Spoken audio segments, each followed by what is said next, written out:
semester software certification, whatever it was, CETs or A couple minutes. Grab my So phone. You don't want that ringing. Thank you. no, I don't.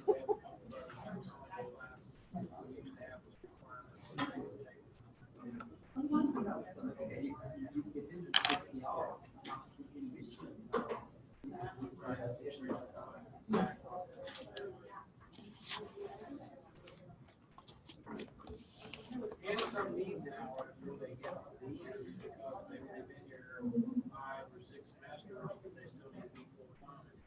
So that helps them out. The JT3 people wanted them to have the some certification and the CETs.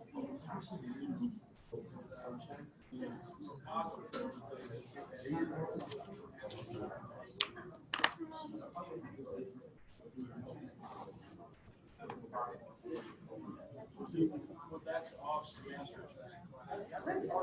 First semester, we have the 105, 110, 105, 115, which were full, 24 in the class. Okay, we're going to get started. For the last session of the day, right? First, my name is Cheryl Carter. For those of you who may not know me, I'm the curriculum specialist. I work in the curriculum office. I don't have my contact information on here, so if you want to send me an email, it's scarter@venue.edu. My phone number is 5468. If anybody has any questions about this subject or anything else that I'm going to talk about. Also, in your booklet, in the first few pages, you'll see a full list of all of the Tsap programs that we have. So that is a reference for you. And also, the next pages after that, the Indiana Commission for Higher Education did a Q&A. So, you know, if you're advising for a Tsap program and you've got a question, the answer might be on this document. So that's a resource material that you can refer to. Okay? So we're going to talk about transfer single articulation pathways. We refer to them as TSAPs. The reason why we have TSAPs in the state of Indiana is it's due to Senate Enrolled Act 182. The statute states that each educational institution, in collaboration with the Commission of Higher Education, shall, no later than July 1, 2014, work together to create a single articulation pathway known as the Transfer Single Articulation Pathway for each programmatic area and implement the single by May 21 of 2015. So the TSAPs are competency-based degree tracks that are designed to promote seamless transfer from a public 2-year to a public 4-year degree program. These were aligned with program areas that have significant enrollment numbers by students who may first obtain an Associate of Science or Associate of Arts degree. And I think they also look at employment demands, also enrollment and employment. Who do the TSAPs apply to? Students enrolling after May 1 of 2015 are eligible for the TSAP.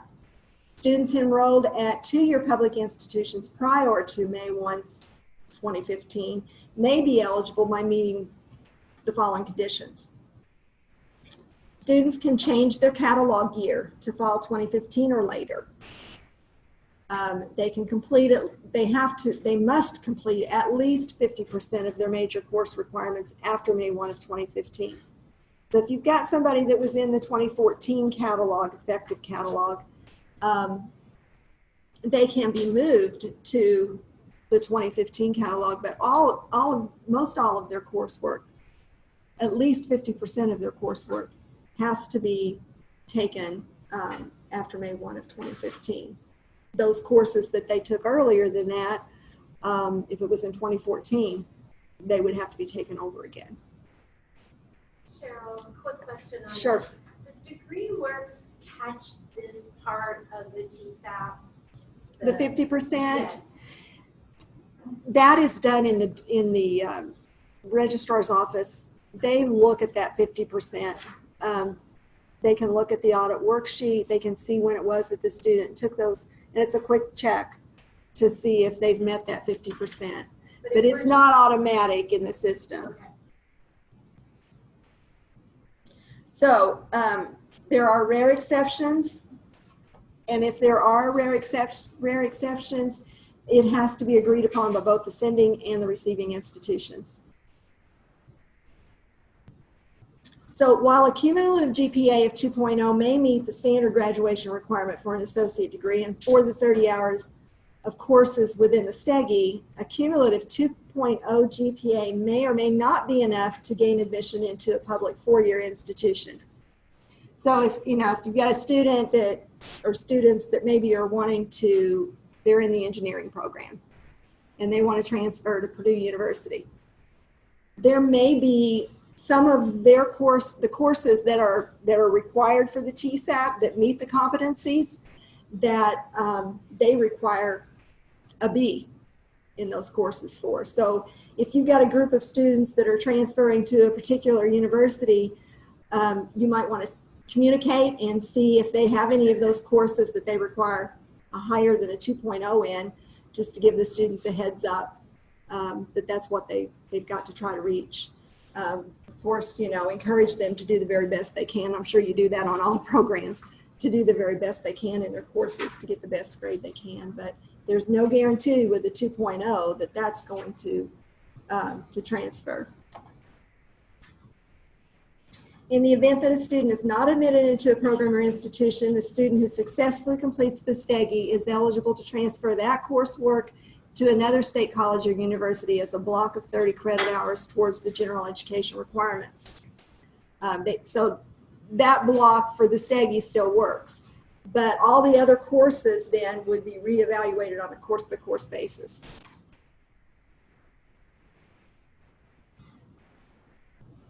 So in September of 2013, there were 11 fields that were identified in which to develop single articulation pathways. And how that's done is to develop these competencies for these TSAP programs. There's representatives from each of the 2-year and 4-year public institutions in the state of Indiana that come together, and they work out this list of competencies that are going to be required for that program. And once they've determined what their list is, then another level of it is there's a committee that at the state level that looks over these competencies, and then they give final approval. So once that final approval has been done and those competencies are established, then what we as 2-year institutions do, Ivy Tech and Vincennes University, we look at our program and we make sure that we have courses that will map to each of those competencies. So we create a map and we have the list of competencies, and then we have the courses that meet those competencies listed. So in fall of 2015, we had all of these programs. We are just now coming forward with a computer science program that's been submitted to the commission for approval. We hope sometime in January or February. We do not have the special education TSAP because that program's been suspended. We have a baccalaureate degree here. Most of our students go into that baccalaureate degree from day one. So we don't have that one. Most of these other categories, we have a TSAP program for. There were some more that became available in 2017. And I will point out that we have the Psych and Soc. Keep trying to go down. It's not showing the whole thing on my screen. Our Psych and Soc programs are AA degrees. And that's because the competencies for those programs included foreign language. So because of that foreign language piece, that's what our AA degrees require. So that's the reason why we have the AA degrees for those 2 programs. All the rest of the programs that are currently in place as TSAPs are all AS transfer degrees.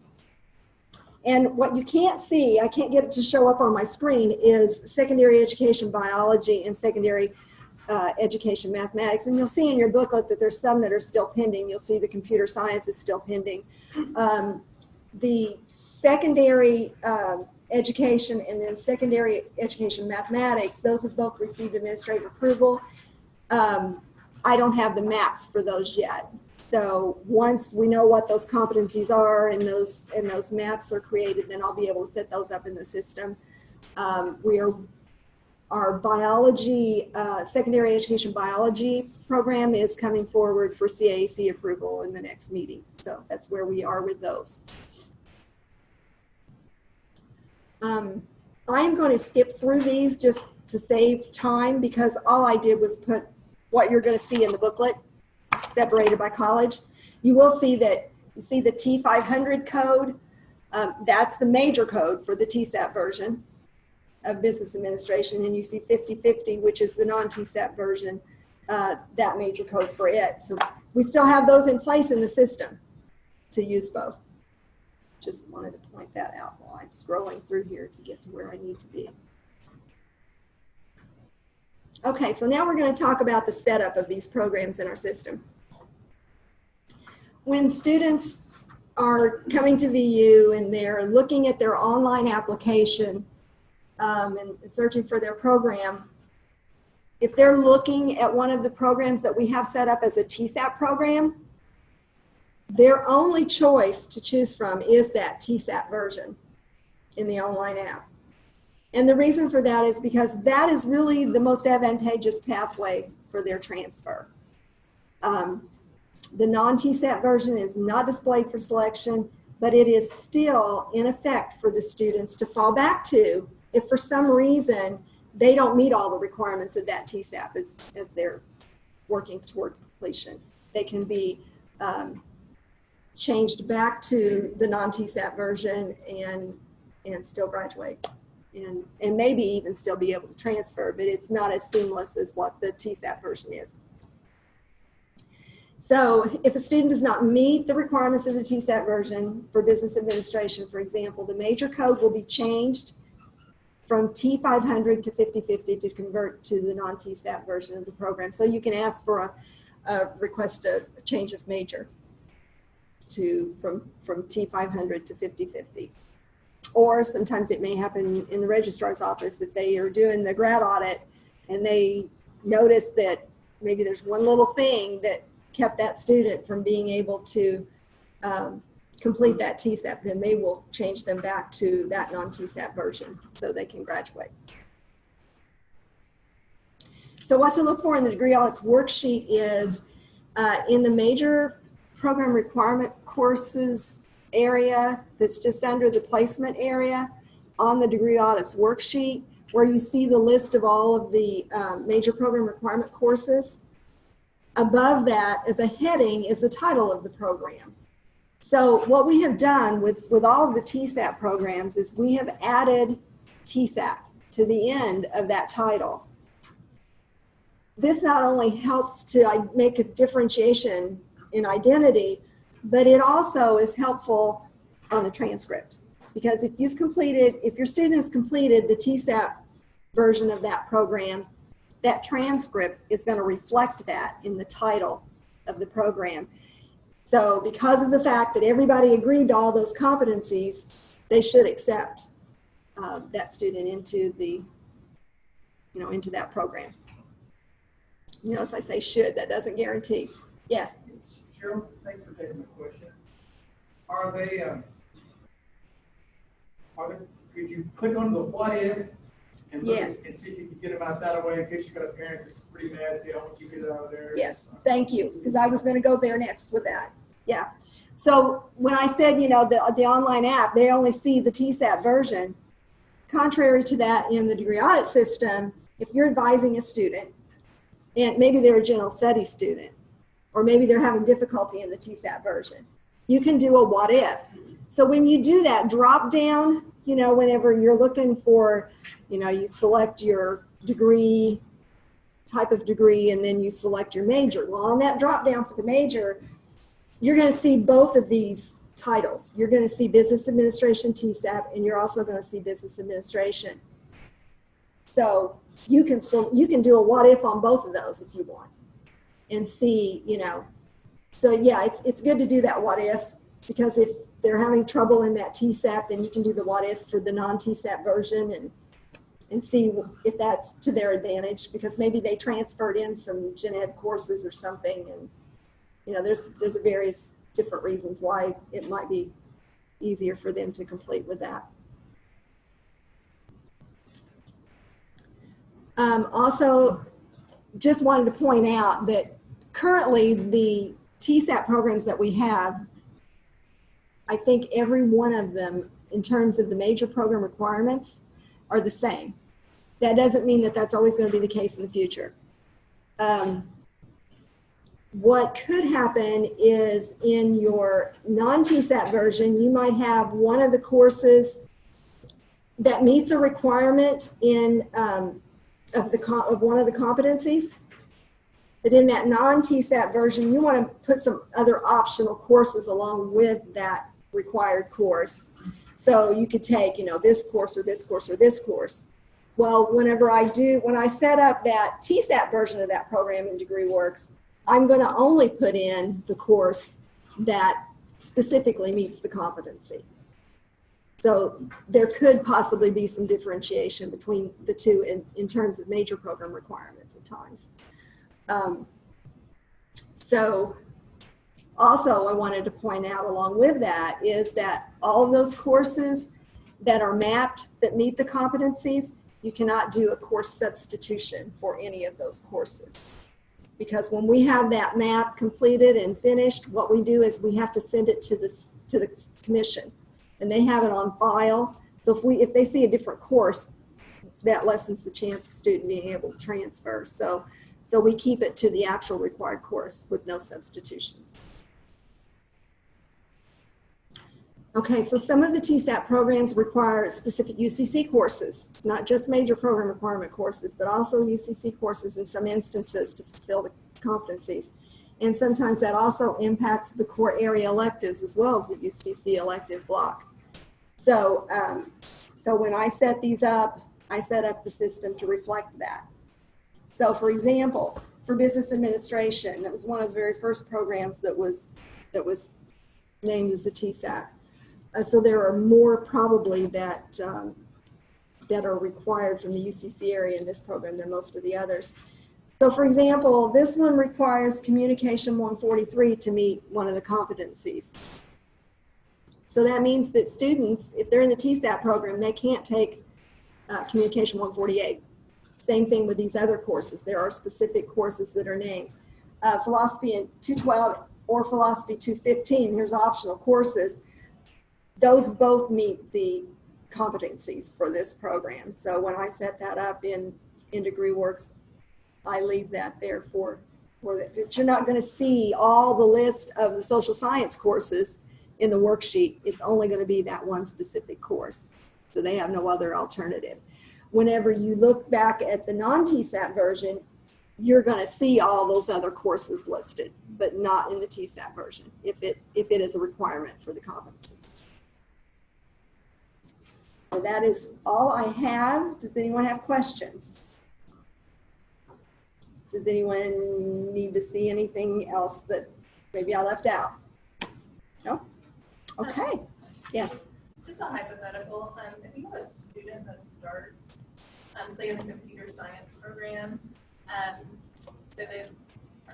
say you have one this year and they're in there for 2 semesters, and then it's accepted for fall of 2019. Then do you switch, or do you do the what if? You're saying, can you switch them to a different major? TSAP once it's approved. Yes. Okay, cool. Yeah.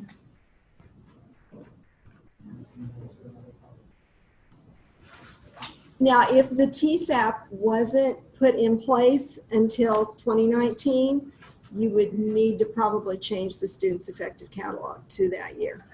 Does that make sense? Yep. Okay. Thank you. All right. Thank you. And contact, if anybody thinks of any other questions or has any curriculum questions, you know, feel free to contact me anytime.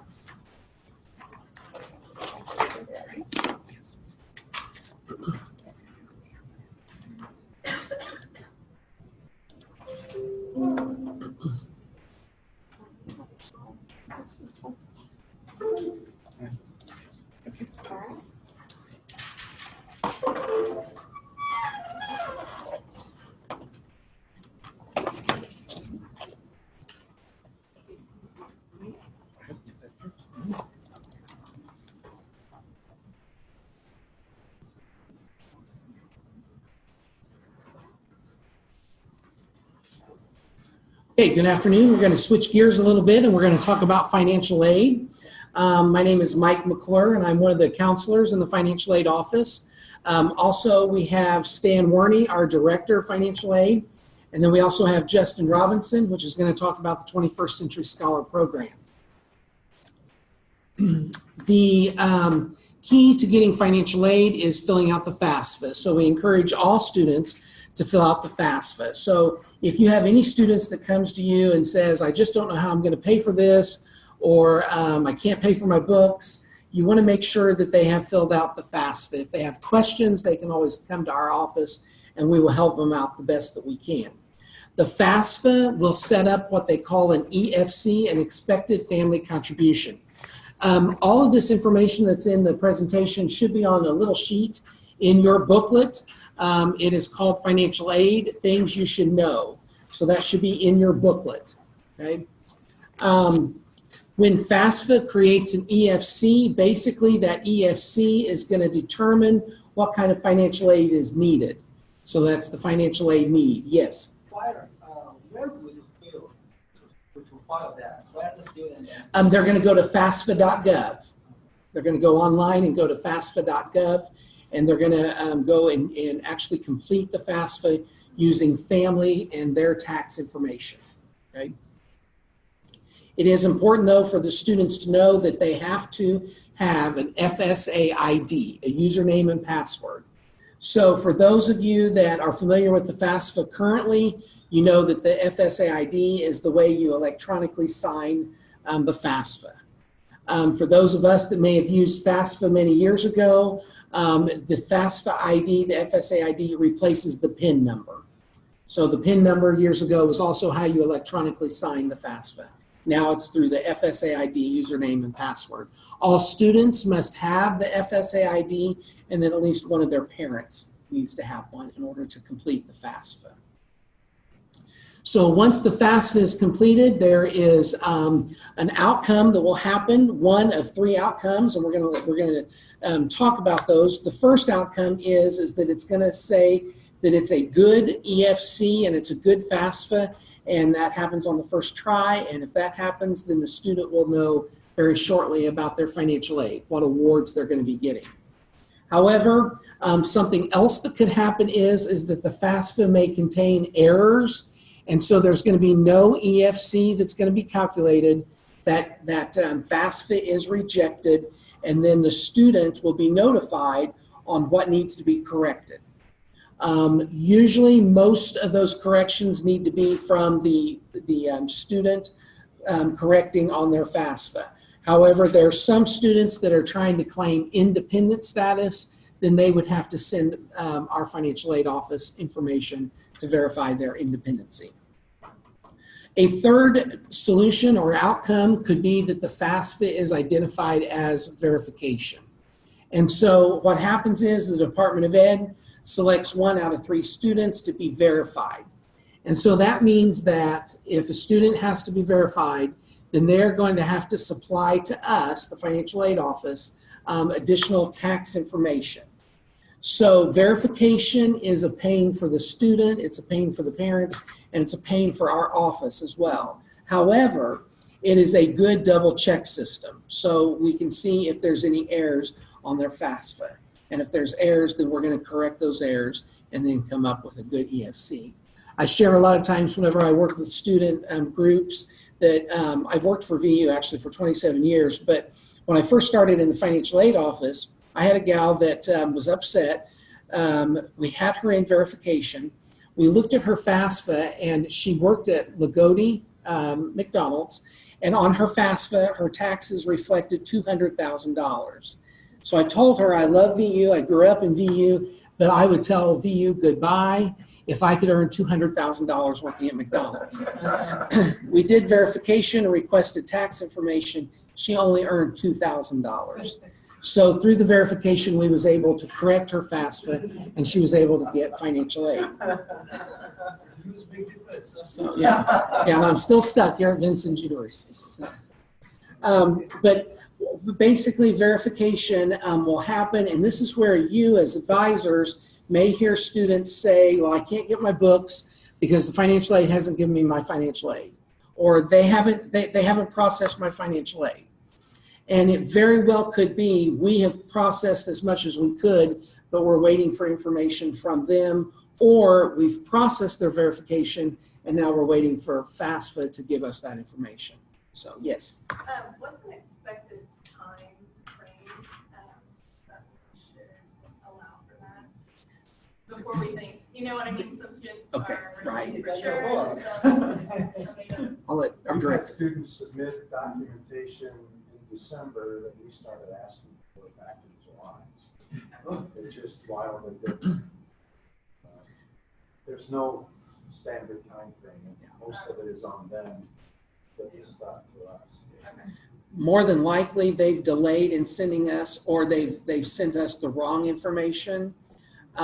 We will share though that when we asked for certain documentation, we had to request information from the IRS, and that's delayed us.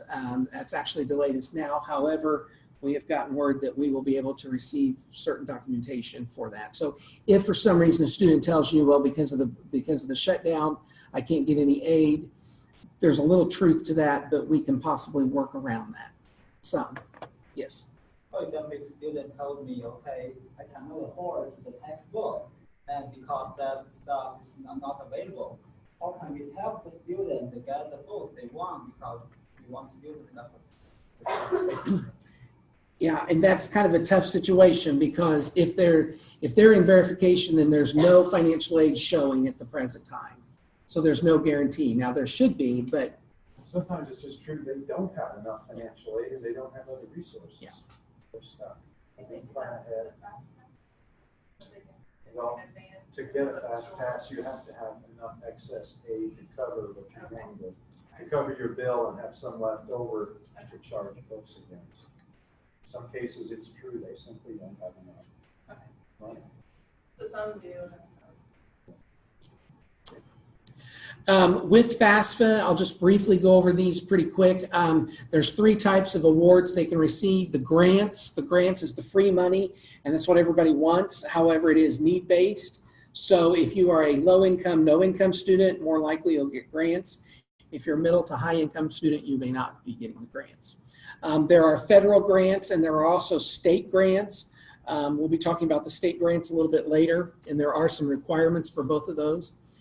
There are student loans that students can receive, the subsidized and unsubsidized loans. And then there is also a Parent Plus loan that will be offered to parents for students that are dependent students. And then there is also the work study program, and however that is on limited funds depending on what the student is involved in. And then of course we are limited on what we can offer to students. With state grants, the state of Indiana says that there is a deadline to fill out your FAFSA. That deadline is April 15th. So if you have a student that says, I can't get my books because they took my 21st century money away, it could either be because they didn't meet the requirement of credit hours, or it could be maybe they didn't fill out their FAFSA in time to get the state grants. So there could be a variety of different reasons, but the state of Indiana says they must fill out their FAFSA by April 15th in order to get those state grants.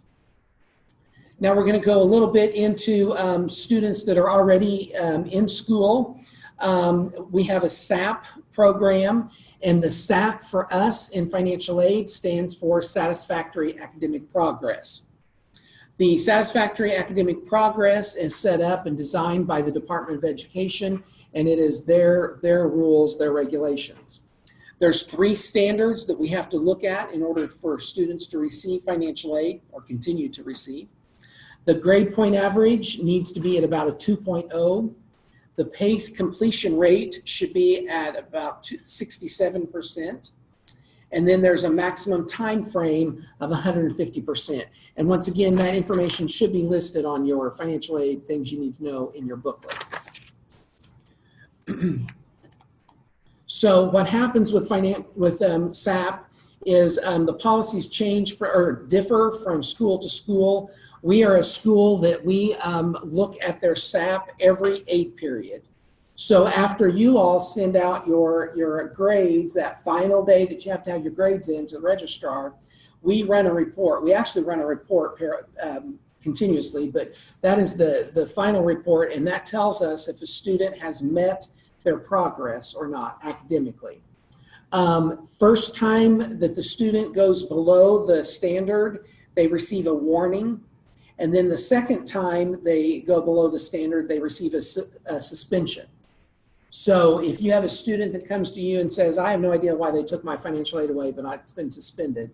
Well, they should have known that the previous semester, that if they didn't do better and meet their standard, then it's going to be suspended, okay? Basically, suspension means not eligible for financial aid through FAFSA. So, however, a student can appeal that financial aid suspension. Now, I do want to mention that we have a lot of students that get confused on academic suspension and financial aid suspension. So there's two different things, although the financial aid is based on the academic progress, okay? So if a student comes to you and says, I've been suspended, what's going on? You might have to dig a little bit and figure out which suspension or if both, possibly. The student will need to fill out an appeal. They will go to their MyVU, and there's a certain section that they will pull up an appeal. They will have to explain the reasons why they did not do well. On that appeal, they also they print it out, sign it, and then they will also have to supply documentation, supporting documentation that proves that situation or those situations happen. If they do not provide documentation, we automatically deny the appeal. Then we send a message telling them that we will review the information if they send us that supporting documentation. After we review and we see that documentation is accurate and correct, and we believe that the reasoning is a good reason or justified reason, then we will approve that appeal, and then we will come up with an academic plan. There's two types of academic plans. The one type is where the student will print out their academic plan, sign it, and turn it into us.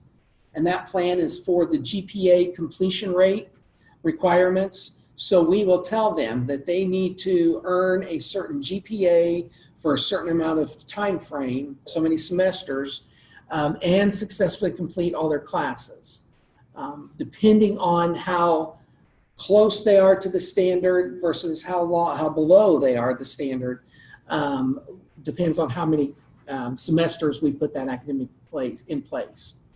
The other type of academic plan is the 150% academic plan, and that's where you will be affected by that. The student will print out the academic 150% plan.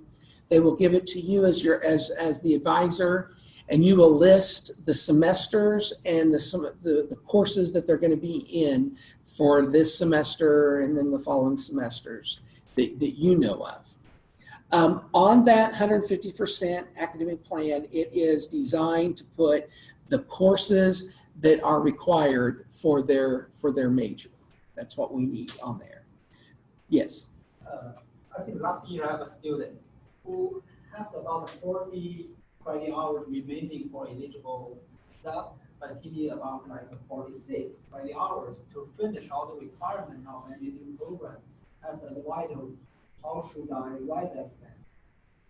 You simply list the courses that are required for the major in each one of those semesters, and he'll be 6 credits short.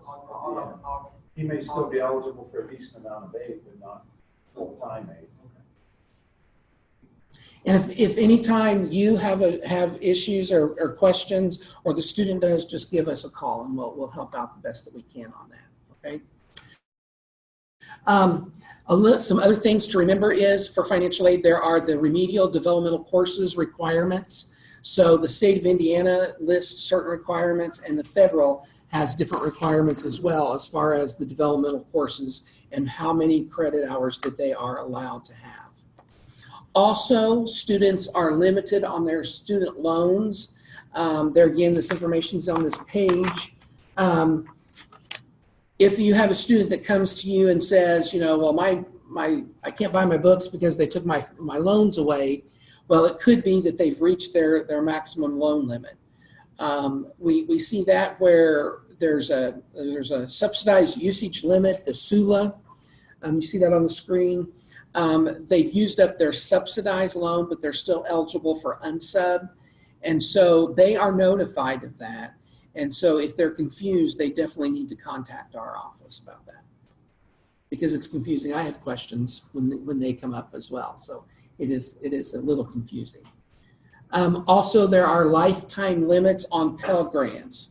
So Department of Ed now says that students are not allowed to have Pell Grant forever and ever and ever. There are lifetime limits. So, you know, if your students are really balking and saying, I just can't buy my books, I don't know what I can do, then just make sure that they contact us and we will try to see what we can do, obviously, the best that we can. A quick plug for College Goal Sunday. The state of Indiana, throughout the state, different universities will be opened up on certain Sundays. The College Goal Sunday is February 24th at 2 o'clock.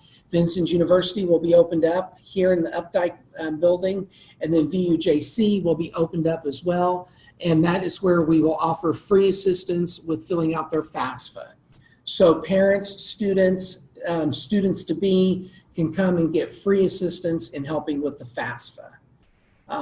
Any student, anybody can come. So if a student lives in Vincennes, but they're going to be going to Ivy Tech, they can come here and get their FAFSA help, and we can help them. Yes. How long are you? It's usually a couple hours. It's usually 2 to 4. It's kind of like a first come, first serve basis. People walk in and out. So sometimes we've stayed as late as 6, but we don't like to tell people that. So, okay. Any other questions? Okay, this is our contact information. Justin is going to talk about the state grants, and then Stan has a few words also about work readiness grants.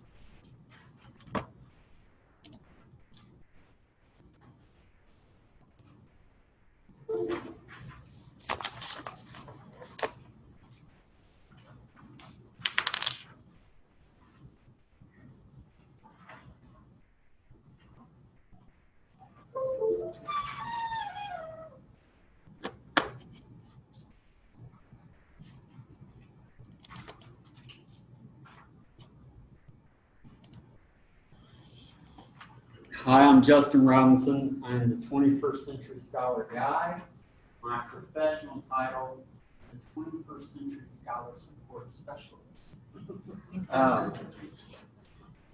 The 21st Century Scholarship is a scholarship that provides 4 years of undergraduate tuition assistance, and it's for students who come from low-income families. And they have to sign up when they are in 7th or 8th grade, and it is only for Indiana students. And if anyone has any questions at any time, feel free to stop me. So when students sign up in either 7th or 8th grade, they have to take the Scholar Pledge. And in doing so, they agree that they will not do any illegal drugs, commit any crimes, or consume any alcohol before reaching the legal drinking age.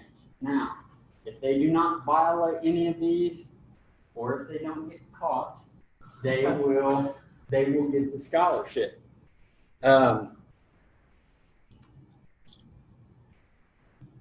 When you're advising them, first thing you want to find out if they're a scholar. And the best thing to do is just ask. And if they are a scholar and they've made it past their first semester, then in banner on the general student information page, it will show in red that they are a scholar. However, yesterday it wasn't there. And I had one of my colleagues go, my information is in the white book on the 4th page. Let me go ahead and say real quick, I just thought of it. On the back of the 4th page, a little embarrassing, but my phone number is wrong. It It's a mixture of my cell phone number and my office number.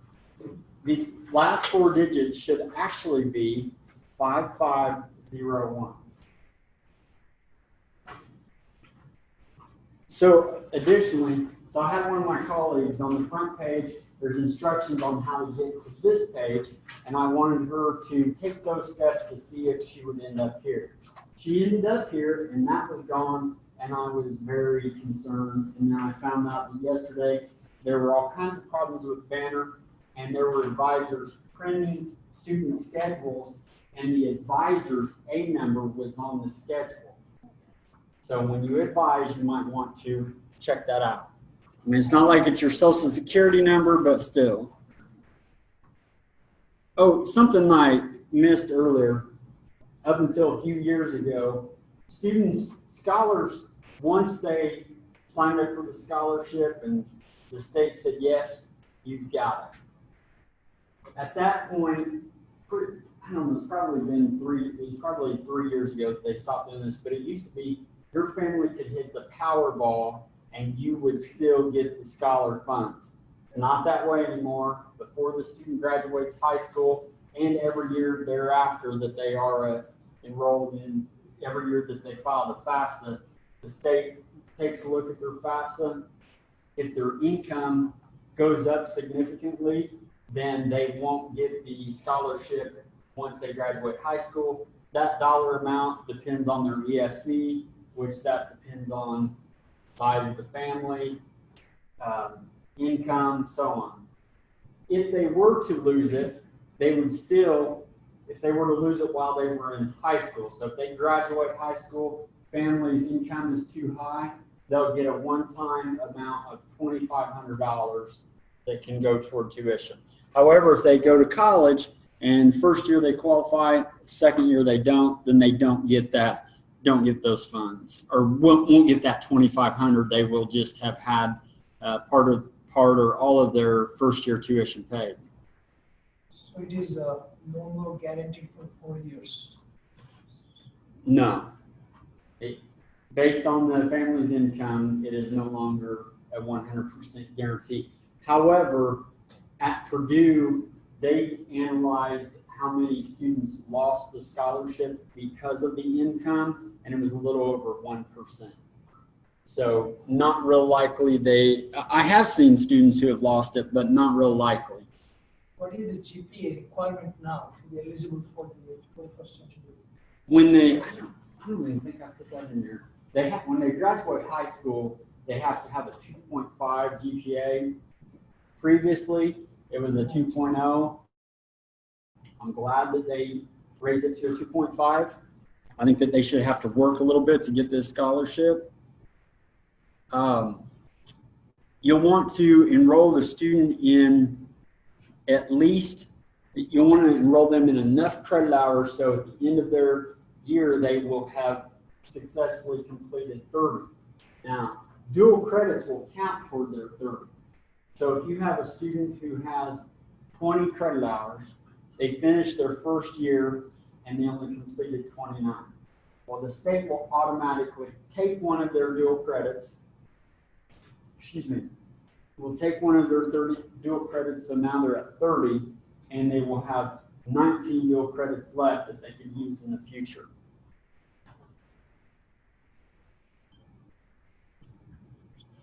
The scholarship will pay for 30 credit hours per year. It pays for 15 the first semester, 15 the second semester. However, anything that they don't use the first semester, let's say they only take 15 or 14 credit hours their first semester. Well, that 15th one, that one that they didn't use, it will carry over to the next semester and they can use it then. And any funds that they don't use in the first or second semester will carry over to the summer. But that's it. It won't carry over year to year. Can they take more than 15 the first semester? They can, like but average it over the year, like take 17 and 13. No. First semester it pays for 15 tops. Well, they can enroll in it. It's just that the aid is capped at 15. Right. Is that what you were I asking? thought that they could be averaged over the year and they could. just- Yeah, they can't move it around. 15 is the max, that is the maximum that will be paid for that first semester.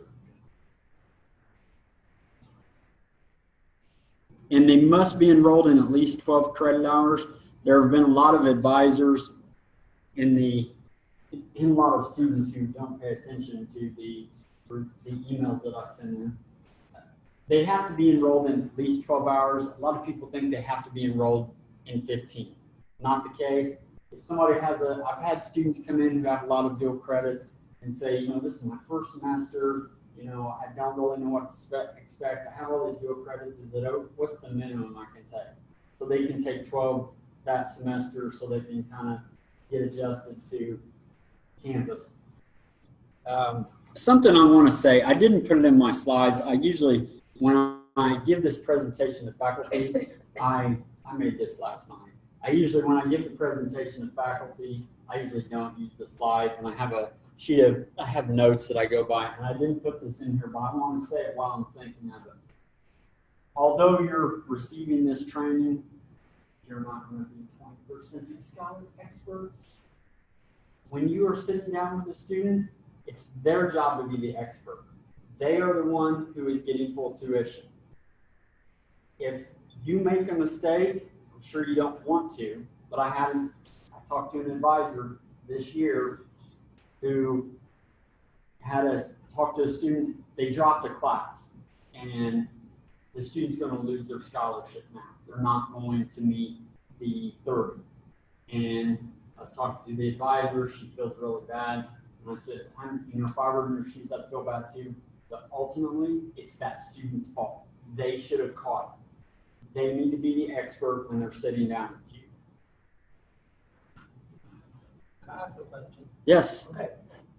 I have a student who took 14 credit hours in the fall semester, and he got 5 credit hours got an F, 2 credit hours got a C, and 7 credit hours got a D.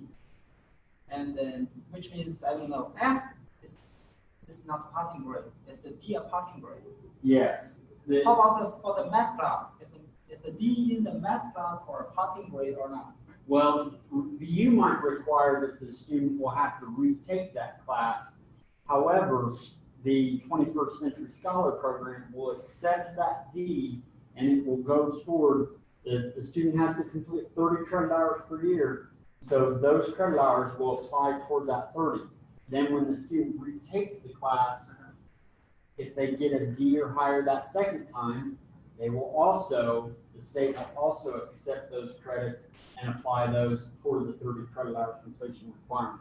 Which means the first semester got the D, second semester got the C. So if one whole class is 3 credit hours, so which means the student successfully finished 6 hours. Correct. Even if DU requires that they retake the class. I have a question, kind of overlaps that. Am I correct on this? Their 21st Century Scholar starts the semester they start, not the entire academic year. They start this semester, and that goes from spring 2019 to spring 2020. Well, they'll have to, if they start this semester, they'll have to meet their 30 by December. Right, so you're off seat. Yes, and How can we know which semester the students start? they need to tell you that. See if they're your major and they start a brand new, that would be easy. If you Yeah. can change. Student transfer from one college to another college. I mean, I don't call. Okay. We can look it up. So do the 30, I think what it's trying to say, that they transferred, so everything transferred here. Does that 30 count from there to there, like for the whole lab year? Absolutely. Any Yes. college credits earned in the fall, and then they It transfer doesn't here. matter that it's. They completed 12. Now they need 18 before the end of the year. Yeah, the state, we can see on the state's scholar track record what they completed. Well, the bad thing about, if students are in a traditional academic year and they get to May at the end of the spring semester and they fail, find out they failed the class and underneath 30. Good thing about that is they have all summer to make up for it. if they're on the calendar year and they start in the spring and they don't take any summer classes, and let's say they took 15 in the spring, now they're taking 15 in the fall, and they fail a class and they don't have any dual credits, well, by that time, they can't make up for it. Summer's already gone.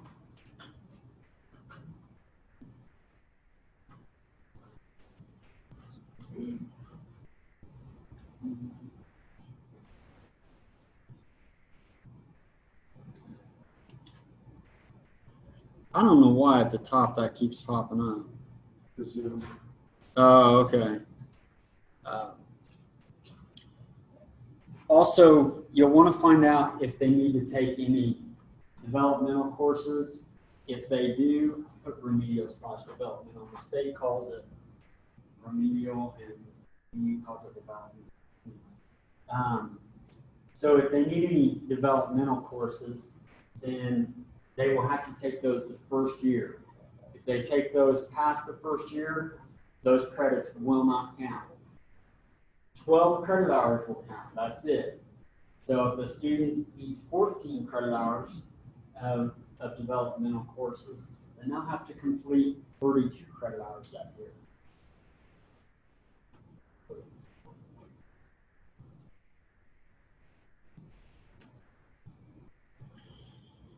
If it's the student's last semester in which they will graduate,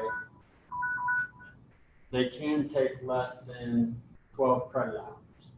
Assuming, so let's say you have a student that they only need 10 credit hours to graduate. That's all they need. So at that point, you'll want to enroll them and then send an email to Student Financial Services letting them know, hey, this is the student's last semester in which they will graduate, and so I'm running out of time, and Stanley still needs to say some things. So you'll need to notify Student Financial Services. Scholarship pays tuition only and mandatory fees. That's it. Does not cover books, housing, parking, etc. It pays for 8 semesters of tuition assistance, or bachelor's degree, whichever comes first. Once the student graduates, they have 1 year to activate the scholarship. At that point, they have 8 years to use it. D's count, which we already covered that. Dual credits count, even if the credits, let's say it's a dual credit, but V won't accept it, the state will still accept it. To keep the scholarship, have to complete the FAFSA every year by April 14th or April 15th. Complete the 30 credit hours per year, maintain Indiana residency, and continue to meet Tsap. If a student loses their scholarship, let's say first year student, they don't complete 30, their second year it's gone. Their second year, if they complete 30 that year, they can get it back the third year. Some students will, a lot of scholars apply or qualify for the Franco Banning grant. Most, not all do, but most do. If they lose 21st, they can get the O'Bannon grant, and it's a lower amount, but it's better than nothing. This is my contact information. My phone number is correct up here, and now I'll take it. Give the floor to Stan. This may be super short. How many of you teach in associate degree programs that have a stackable certificate under it? Okay, the students in those programs this year are eligible for the Workforce Ready grant, perhaps. We look at their eligibility at least. They may receive it. It's a last dollar state grant that will pay toward tuition and required fees for courses required for the certificate. BU this fall, if they were in an associate degree program that had a certificate underneath it, put the certificate as secondary major, and we gave them Workforce Ready grant funds if they were eligible for them. The other things we have to look at, the state said, let's not do that anymore. The students who receive it in the fall will look at their eligibility for spring, but any new starting students in spring and forward have to start in the certificate in order to be eligible for the Workforce Ready grant. Your advising shouldn't focus on the certificate if the associate degree is their goal. Just as a quick example, if they're in a certificate that doesn't require English and the associate degree does, and they need to take a test for them first semester, go ahead and put it. It's just that instead of the, let's say, 15 credits that they're in, Workforce Ready Grant may only cover 12. It's still better than nothing. And it's last dollar, so if they're Pell Grant eligible or other state grant eligible, it may not apply anyway. So if you've got questions about that, those of you that are in these kinds of programs, give me a shout sometimes. The others, if you don't care about it, so we'll call it good enough. Just real quick, are you saying then that they should be enrolled in CG first? If they're new students now, you have that conversation with them, yes. Because they may say, well, I'm an associate degree. Well, you can point out, look, you can get your certificate first, and we won't get in the way of your earning that associate degree. Let's start out of the certificate, and you may qualify for this grant. Account toward the program, state funding if they're in certificate instead of the associate degree. Will that hurt your program? No, it shouldn't. No, you don't want, no. There's No, it's nothing flaky like that that's gonna hurt enrollments in your majors. Okay. Thank you. Sorry for keeping you over.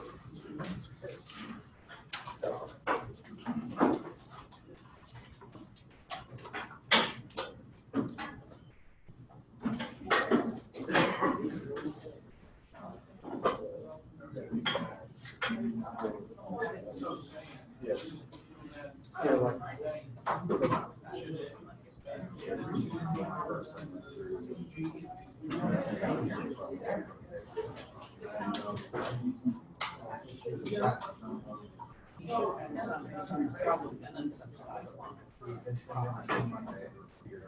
Maybe in small amounts.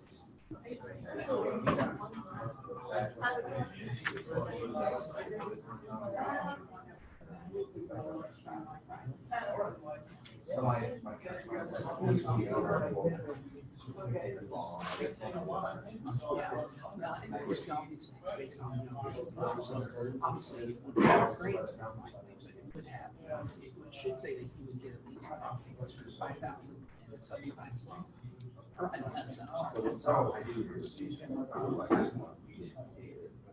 right, yes, yes.